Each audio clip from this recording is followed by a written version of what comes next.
आज हम देखेंगे कि द्विघात बहुपद के शून्यक कैसे ज्ञात करते हैं। 90% बच्चे 10th बोर्ड की क्लास में यह सवाल गलत करते हैं। मैं कॉपी जांचने जाता हूँ, अक्सर देखता हूँ बच्चे यह सवाल गलत करते हैं। तो आज हम इसको सही तरीके से हल करना सीखेंगे। द्विघात बहुपद का मानक रूप क्या होता है? ax square plus B X plus C. जब हमको बहुपद के शून्यक ज्ञात करना होते हैं तो ax square plus B X plus C बराबर शून्य लिखते हैं। अब मैंने कुछ ग्राफ बनाए हुए हैं, इन ग्राफ के आधार पर हम देखेंगे कि शून्यक कैसे निकालते हैं। तो सबसे पहला वाला ग्राफ है। ग्राफ में आपको मालूम है आड़ी अक्ष क्या कहलाती है, एक्स अक्ष कहलाती है, और सीधी रेखा क्या कहलाती है, वाई अक्ष कहलाती है। अब ये जो ग्राफ दिया है हमको, यह एक्स अक्ष को कितनी बार काट रहा है हमको यह देखना है। जैसे पहली वाले ग्राफ में ग्राफ एक्स अक्ष को एक बार काट रहा है तो इस बहुपद का शून्यक कितना होगा? 1 होगा। इसी प्रकार दूसरे ग्राफ में ग्राफ एक्स अक्ष को कितनी बार काट रहा है हमको ये गिनना है। ये 1, 2 और 3। वाई अक्ष को नहीं देखना, हमको सिर्फ एक्स अक्ष को देखना है। 1, 2 और 3। तो ये बहुपद के शून्यक कितने हो गए? 3। तीसरे वाले ग्राफ में ग्राफ एक्स अक्ष को एक भी बार नहीं काट रहा, इसलिए इस बहुपद का शून्यक कितना हो जाएगा? 0। चौथे वाले ग्राफ में हम देखेंगे कि ग्राफ एक्स अक्ष को कितनी बार काट रहा है?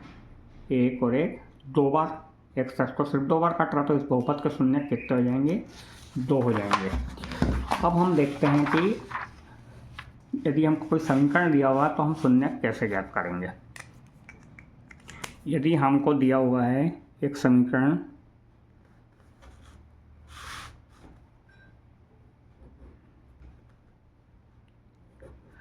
X square minus 7x plus 10, ये हमको एक बहुपद दिया हुआ है।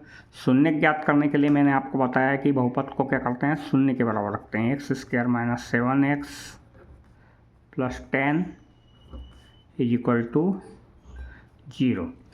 अब हमको बहुपद के शून्य ज्ञात करना है तो पहले तो हमको देखना है इसकी घात कितनी है। घात 2 है तो हमको 2 शून्यक प्राप्त होंगे। जितनी बहुपद की घात होती है उतने शून्यक प्राप्त होते हैं। यदि घात 3 है तो बहुपद के 3 शून्यक प्राप्त होंगे।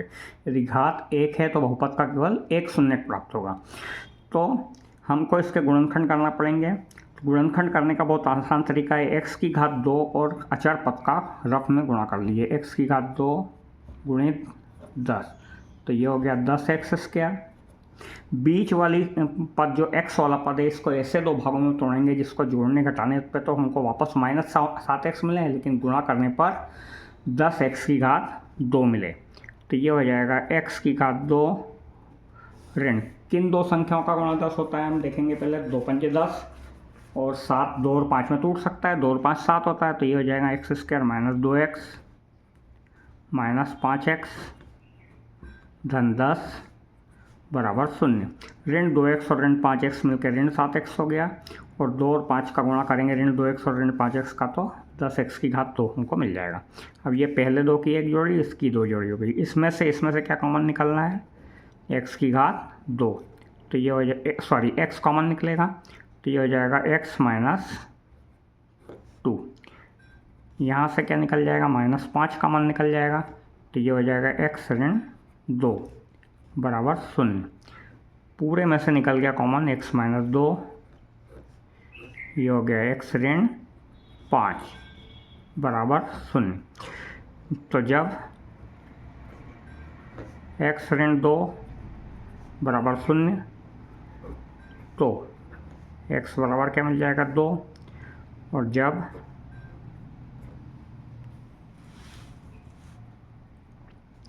x ऋण 5 बराबर 0 तो x बराबर 5।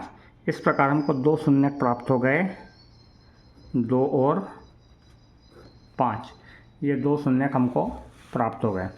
इसी प्रकार यदि रेखक बहुपद दिया हुआ, हमको एक रैखिक बहुपद दिया है 2x ऋण 7, आपसे कहा जाए इसके शून्यक ज्ञात कीजिए, तो शून्यक ज्ञात करने के लिए इसको क्या करेंगे? शून्य के बराबर रखेंगे। 2x ऋण 7 बराबर 0, तो ये हो जाएगा 2x बराबर 7, x बराबर आ जाएगा 7/2। ये हमने शून्य ज्ञात कर लिए।